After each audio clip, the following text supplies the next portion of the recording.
उत्पत्ति अध्याय 44। यूसुफ ने अपने गृह प्रबंधक को आदेश दिया, इन लोगों के बोरों में इतनी भोजन सामग्री भर दो जितनी वे ले जा सकते हैं। प्रत्येक व्यक्ति के रुपए भी उसके बोरे के मुंह में रख दो। मेरा चांदी का चशक सबसे छोटे भाई के बोरे के मुंह में उसके अन्न के रुपयों के साथ रख दो। जैसा यूसुफ ने गृह प्रबंधक से कहा था, उसने वैसा ही किया। जब प्रातः प्रकाश हुआ तब वे अपने गधों के साथ भेज दिए गए। वे नगर से अधिक दूर नहीं गए थे कि यूसुफ ने अपने गृह प्रबंधक से कहा, जाओ उन लोगों का पीछा करो। जब तुम उनके निकट पहुंचो तब उनसे कहना, क्या तुम लोगों ने भलाई के बदले बुराई की? क्यों तुमने मेरे स्वामी का चांदी का चशक चुराया? मेरे स्वामी इस चशक में जल पीकर शकुन विचारते हैं। जो तुमने किया वो बुरा कार्य है। गृह प्रबंधक ने उनका पीछा करके उन्हें पकड़ लिया। उसने यूसुफ के भाइयों से वे ही बातें कहीं। वह गृह प्रबंधक से बोले, स्वामी, क्यों आप ऐसी बातें कर रहे हैं? आपके सेवक से ऐसा काम दूर ही रहे। देखिए, जो रुपया हमें अपने बोरों के मुंह में रखा हुआ मिला था, उसे हम कनान देश से आपके पास वापस लाए थे। तब क्यों हम आपके स्वामी के महल से सोने चांदी की चोरी करते? आपके सेवकों में से जिस किसी के पास चशक पाया जाए उसे मृत्यु दंड मिले।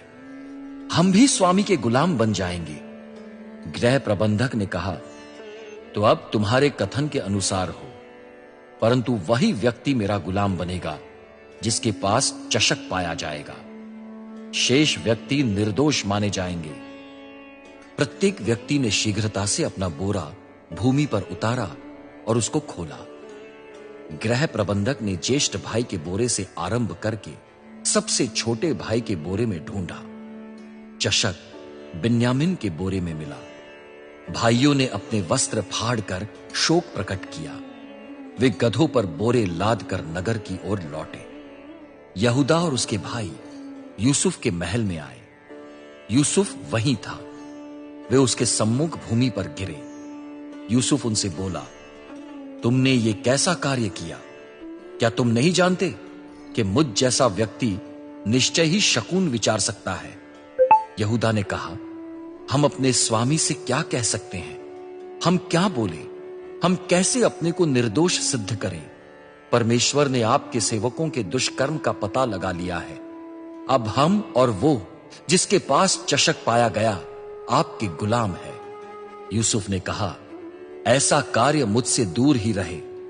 जिस व्यक्ति के अधिकार में चशक पाया गया है वही मेरा गुलाम बनेगा। तुम लोग सकुशल अपने पिता के पास चले जाओ। बिन्यामिन के लिए निवेदन। तब यहूदा यूसुफ के निकट आया।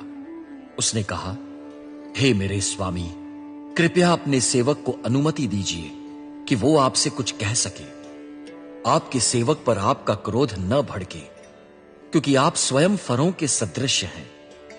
मेरे स्वामी, आपने अपने सेवक से पूछा था, क्या तुम्हारे पिता तथा अन्य भाई हैं? हमने अपने स्वामी को उत्तर दिया था, हमारे वृद्ध पिता हैं और उनकी वृद्धावस्था में उत्पन्न एक छोटा भाई है। उसके सगे भाई की मृत्यु हो चुकी है। वो अपनी मां के बच्चों में अकेला बचा है। हमारे पिता उससे विशेष प्रेम करते हैं। तब आपने हमें अपने सेवकों को आदेश दिया था, उसे मेरे पास लाओ जिससे मैं अपनी आंखों से उसे देखूं।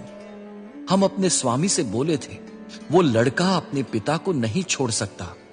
यदि वो अपने पिता को छोड़ेगा तो उसके पिता मर जाएंगे। तब आपने हमें अपने सेवकों को चेतावनी दी थी, जब तक तुम्हारे साथ तुम्हारा छोटा भाई नहीं आएगा तुम मेरे दर्शन नहीं कर सकते।